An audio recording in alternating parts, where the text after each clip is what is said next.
بسم الله الرحمن الرحيم.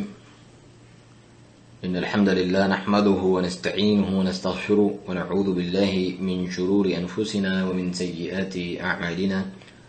من يهده الله فلا مضل له ومن يضلل فلا هادي له، وأشهد أن لا إله إلا الله وحده لا شريك له، وأشهد أن محمدا عبده ورسوله صلى الله عليه وعلى آله وصحبه وسلم تسليما كثيرا إلى يوم الدين، ثم أما بعد.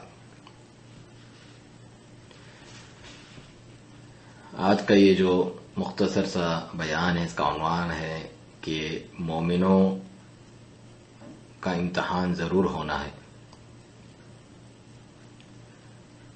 مومنوں کے ایمان کا اللہ سبحانہ تعالیٰ کی طرف سے امتحان، آزمائش ضرور ہونی ہے. یہ شیخ ربیع بن ہادی المدخلی حفظہ اللہ کے مختصر تفسیر ہیں مختلف صورتوں کی، ان میں سے وقفات مع بعض الآیات من السور النمل القصص العنکبوت میں آگے چل کر فرماتے ہیں، جب موسیٰ علیہ السلام اور فرعون کے قصے کو ذکر فرماتے ہیں، کس طرح اللہ سبحانہ تعالیٰ نے نجات دی اور ان کے دشمن کو دریا میں سمندر میں غرق کر دیا اور بنی اسرائیل کو بھی نجات دی. آگے فرماتے ہیں کہ اس میں یہ بات موجود ہے کہ بے شک اللہ تعالیٰ اپنے اولیاء کی، اپنے دوستوں کی مدد فرماتا ہے اور اپنے دشمنوں کو نیست و نابود کرتا ہے، ان کی توہین کرتا ہے اور انہیں ان کی ایسی پکڑ کرتا ہے جو نہایت سخت پکڑ ہوتی ہے. یہ تو دنیا میں ہے اور آخرت میں وہ ہمیشہ جہنم میں رہیں گے، العیاذ باللہ، اللہ کی پناہ. تو ہمیں چاہیے اے لوگوں کہ ہم اللہ تعالیٰ پر ایمان لائیں. ہمیں چاہیے کہ رسولوں کے پیغام کو، ان کی رسالتوں کو سمجھیں، اس پر صبر اختیار کریں، اور ہم رسولوں کے پیغام کے ساتھ انہوں نے جو صبر کیا ہے اور وہ جس ابتلا آزمائش میں اللہ تعالیٰ کی طرف سے مبتلا کیے گئے، اسے ہم اچھی طرح سے سمجھیں، اس کا فہم حاصل کریں.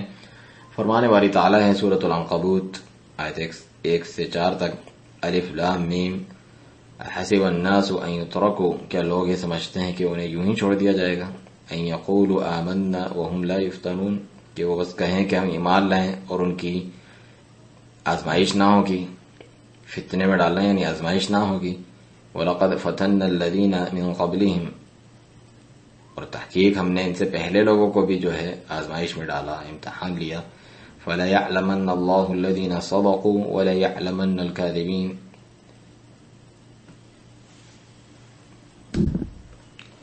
تو اللہ تعالیٰ ضرور ہر صورت ان لوگوں کو جان لے گا جنہوں نے سچ کہا تو سچے تھے، اور ان کو بھی ضرور جان لے گا ہر صورت میں جو جھوٹے تھے، کاذبین. ام حسب الذین یعملون السیئات، کیا وہ لوگ جو برے کام کرتے ہیں سمجھتے ہیں ان یسبقونا، کہ وہ ہماری دسترس سے، قابو سے باہر ہیں یا بچ نکل جائیں گے. ساء ما یحکمون، کتنی بری بات ہے، تجویز ہے، فیصلہ ہے جو وہ کر رہے ہیں. اللہ تبارک و تعالیٰ نے اس تصور کا جو بعض لوگ رکھتے ہیں، انکار کرتے ہوئے، اس پر نکیر کرتے ہوئے فرمایا ہے کہ جب وہ یہ کہہ دیں کہ ہم ایمان لائیں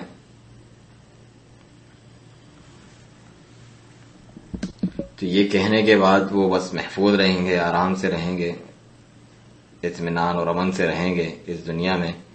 انہیں کوئی فتنے اور آزمائش کا سامنا نہیں کرنا پڑے گا، انہیں اس دنیا کی کسی تنگی کا اور دشمنوں کی اذیتوں کا سامنا نہیں کرنا پڑے گا. اللہ نے اس پہ نکیر کی، اس فاسد تصور کو، اس کا انکار کیا، اس فاسد تصور کو توڑا ہے. کیونکہ بے شک جو اللہ تعالیٰ پر ایمان لاتا ہے ضروری ہے کہ اس کا امتحان ہو، تاکہ جو صرف ایمان کے دعوے دار ہیں وہ ظاہر ہو جائیں، کیا وہ واقعی سچے ہیں اس میں اپنے دعوے میں یا نہیں، یا وہ سچے نہیں ہیں اپنے اس دعووں میں. اللہ سبحانہ و تعالی مومنوں کو ابتلا میں مبتلا کرتا ہے، آزمائشوں میں، ان کا امتحان لیتے ہیں، تو جو اس میں کامیاب ہو جاتے ہیں دنیا اور آخرت میں سعادت مندی اور خوشبختی انہیں حاصل ہوتی ہے، اور جتنی بھی ہولناکیاں ہیں، مشکلات ہیں، مشکلات اور تنگی اور مصیبتیں ہیں، ان کا انہیں سامنا کرنا پڑتا ہے، ظلم کا سامنا کرنا پڑتا ہے، طغیان اور سرکشی کا اور عدوان اور زیادتی کا اللہ کے دشمنوں کی جانب سے انہیں سامنا کرنا پڑتا ہے، جو بھی حق کے دشمن ہیں، دشمنان حق ہیں، لیکن وہ اس پر ثابت قدم رہتا ہے اور صابر رہتا ہے جیسا کہ ایک ٹھوس پہاڑ ہوتا ہے۔ یہ ہے سچا مومن۔ اللہ تعالیٰ نے آیات میں یہ ذکر کیا کہ وہ مومنوں کی آزمائش کرتا ہے اور لوگوں کو امتحان میں مبتلا کرتا ہے تاکہ خبیث اور طیب، اچھے اور برے میں فرق ہو جائے، پاک ناپاک میں فرق ہو جائے، سچے اور جھوٹے میں فرق ہو جائے، جیسا کہ اس صورت میں ہے۔ اللہ تبارک و تعالیٰ کا فرمان سورہ محمد کی آیت 31 میں وَلَنَبْلُوَنَّكُمْ، ہم ضرور تمہیں آزمائیں گے، حَتَّى نَعْلَمَ الْمُجَاهِدِينَ مِنْكُمْ، یہاں تک کہ جان لیں تم میں سے کون جہاد کرنے والے ہیں، والصابرین، اور صبر کرنے والے، وَلَنَبْلُوَ أَخْبَارَكُمْ، اور تمہارے حالات کی جانچ کر لیں تاکہ تمہارا امتحان اختبار لیں، تاکہ ہمارے سامنے یہ واضح ہو جائے۔ حالانکہ اللہ تعالیٰ پر تو کوئی چیز مخفی نہیں، چھپی ہوئی نہیں، لیکن وہ لوگوں کے سامنے یہ ظاہر کروا دیتا ہے، اس کے ایمان کی موجودگی کا اور اس کی صلابت اور مضبوطی، اس کے پختگی کا، اس پر ثابت قدمی اختیار کرنے کا، یا پھر بصورت دیگر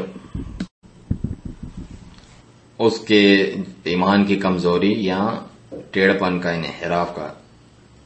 یعنی یہ جو ابتلا اور آزمائش اور امتحان ہے، یہ اس کا اثر ہے کہ اللہ سبحانہ وتعالیٰ اس طریقے سے فرق کر دیتا ہے اور جانچ لیتا ہے۔ اللہ سبحانہ وتعالیٰ نے اپنے انبیاء کرام علیہم الصلاۃ والسلام کو آزمائش میں مبتلا کیا، جیسا کہ حدیث میں ہے، اور ان کے علاوہ دیگر جو صالحین نیک لوگ ہیں انہیں بھی مبتلا کیا۔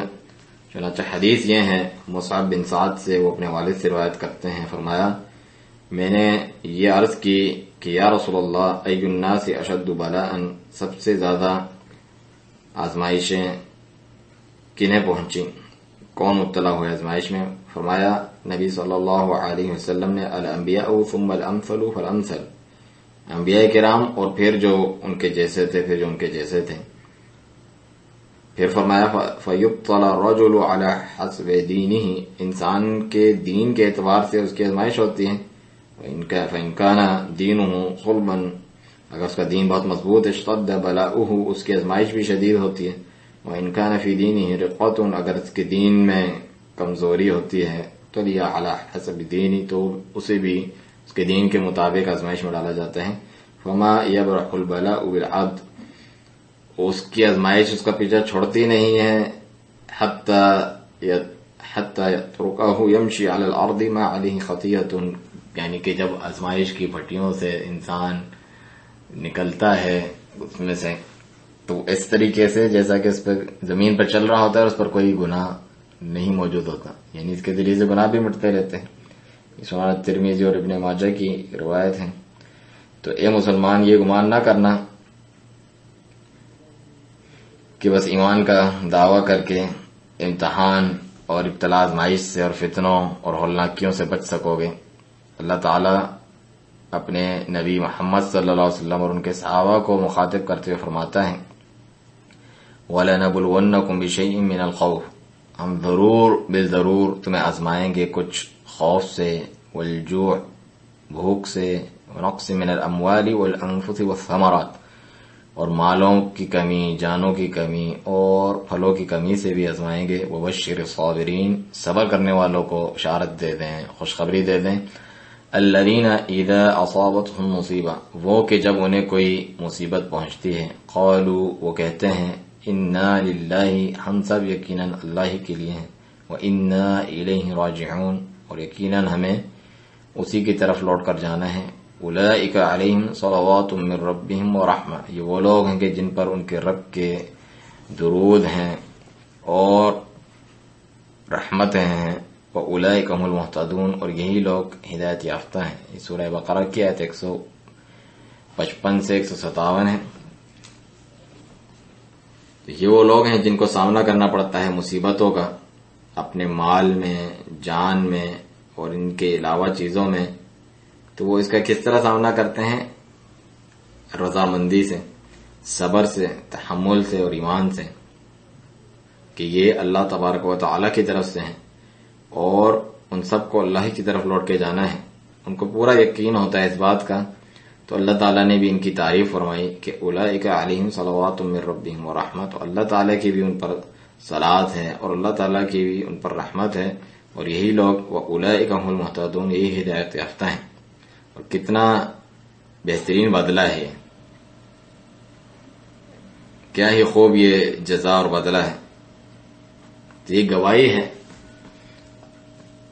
کہ انما یوفی الصابرون اجرہم بغیر حساب، یہ تو دلیل ہے اس بات کی کہ اللہ تعالیٰ صبر کرنے والوں کو بغیر حساب کے عطا فرماتا ہے۔ سورہ زمر آیت 10 میں فرمایا۔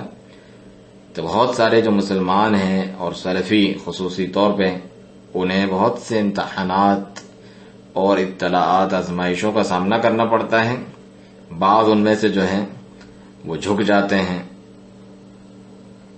کمزوری اختیار کرتے ہیں، ان کے عزم و حوصلہ گر جاتا ہے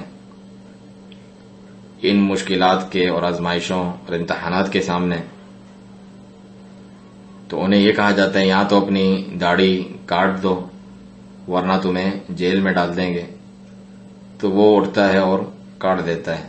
نہیں میرے بھائی، تمہیں چاہیے کہ صبر کرو، یہاں تو یہ کرو، یہاں ہم تمہارے ساتھ یہ کریں گے، ڈراتے ہیں، وعید سناتے ہیں، دھمکاتے ہیں۔ مومن اس کی پرواہ نہیں کرتا ان ابتلا اور آزمائشوں کی، اور وہ یقین رکھتا ہے کہ یہ امتحان اللہ کی طرف سے ہیں تاکہ وہ جانچ لے کہ وہ شخص اپنے دعوے میں سچا ہے کہ نہیں، یہاں بس وہ محض دعوے دار ہیں۔ تو اے نوجوانوں، جو حقیقی ایمان ہے، ایمان حق ہے، اس پر ثابت قدم رہو، اگرچہ جتنی بھی ہولناکیوں کا تمہیں سامنا کرنا پڑے۔ اصبروا، صبر کرو، وصابروا، اور ڈٹ کر مقابلہ کرو یا جمے رہو، ورابطوا، اور ایک دوسرے کو تھامے رکھو، رابطے میں رہو، واتقوا اللہ، اور اللہ تعالی سے ڈرتے رہو، لعلکم تفلحون، تاکہ تم کامیاب ہو جاؤ۔ سورہ آل عمران کی آخری آیت ہے۔ تو اللہ تبارک و تعالی نے بعض لوگوں کے تعلق سے کیا ذکر کیا سورۃ الحج کی آیت 11 میں، جو ایسے نہیں ہوتے اور ہار مان لیتے ہیں، کمزور عزیمت والے، عزم و حوصلے کی کمی والے۔ فرمایا وَمِنَ النَّاسِ، لوگوں میں سے بعض ایسے ہیں، مَن يَعْبُدُ اللَّهَ عَلَى حَرْفٍ، جو ایک کنارے پہ رہ کے اللہ کی عبادت کرتے ہیں، اتنا کمزور دین۔ فَإِنْ أَصَابَهُ خَيْرٌ، اگر اسے کوئی خیر پہنچتی ہے، اطْمَأَنَّ بِهِ، تو مطمئن ہوتا ہے، یعنی دین سے، دین والوں سے۔ وَإِنْ أَصَابَتْهُمْ فِتْنَةٌ، اگر وہ کسی فتنے آزمائش میں مبتلا کیے جاتے ہیں، انقلب علی وجهه، اپنے چہرے کے بل جو ہے پلٹ جاتا ہے، روگردانی کر لیتا ہے۔ خسر الدنیا والآخرہ، دنیا اور آخرت کا اسے خسارہ اٹھاتا ہے یہ شخص، بالکل کھلا خسارہ۔ شیخ فرماتے ہیں کہ بعض لوگ پلٹ جاتے ہیں، پھر جاتے ہیں کسی فتنے کی وجہ سے، یہاں پھر جو دنیاوی لالچیں ہیں ان کی وجہ سے اپنے چہرے کے بل پھر جاتے ہیں، پلٹ دیتے ہیں اپنے چہرے کو، اسلام کا دعویٰ کرتے ہیں، اللہ کی عبادت کرتے ہیں، لیکن ایک کنارے پہ کھڑے ہو کے اگر کوئی تکلیف پہنچتی ہے یا درد اور تکلیف دکھ کا اسے سامنا کرنا پڑتا ہے، اس کی جو طمع اور خواہش لالچ اسے ٹھیس پہنچتی ہے، تو پھر وہ اپنے منہ موڑ لیتا ہے دین سے، نعوذ باللہ، اللہ تعالیٰ کی پناہ طلب کرتے ہیں۔ فخسر الدنیا والآخرہ، دنیا اور آخرت کا خسارہ پاتا ہے ایسا شخص، جبکہ اللہ کا کیا فرمان ہے، فلا تغرنکم الحیات الدنیا، ہرگز بھی تمہیں دنیا کی زندگی دھوکے میں نہ ڈالیں، ولا یغرنکم باللہ الغرور، اور وہ بڑا دھوکے باز بھی تمہیں اللہ تعالیٰ کے تعلق سے دھوکے میں نہ ڈال. دھوکے باز دغا باز یعنی شیطان.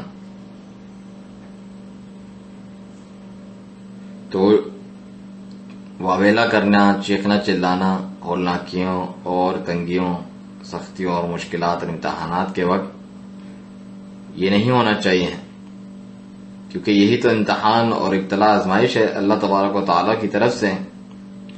جب انبیاء کرام علیہ الصلوۃ والسلام تک کو اس میں سے گزرنا پڑتا ہے، بلکہ ان کے بارے میں فرمایا ان کو سب سے زیادہ شدید تنگیوں اور سختیوں کا سامنا کرنا پڑتا ہے، آزمائشوں کا، تو پھر آپ کیسے بچ سکتے ہیں؟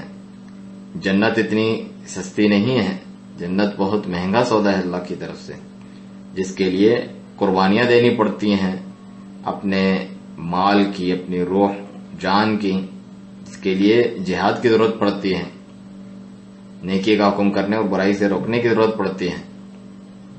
بہت سے مطالبات ہیں جو آپ سے ہوتے ہیں اس صورت میں.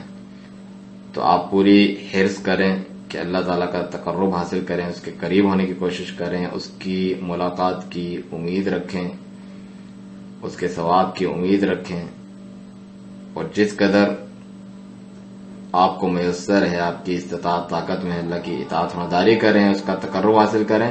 اور اس میں سے یہ صبر کرنا بھی ہے، جو کچھ آپ کو تنگی اور سختی کا سامنا کرنا پڑے اس پہ صبر کرنا بھی اسی میں سے ہے. میں اللہ تبارک تعالیٰ سے دعا کرتا ہوں کہ وہ مجھے اور آپ کو دین پر ثابت قدم رہنے والا، صبر کرنے والا بنا دے. بے شک میرا رب دعا کو سننے والا ہے. وصلی اللہ علی نبی محمد وعلی آلہ وصحبہ وسلم. السلام علیکم ورحمۃ اللہ وبرکاتہ.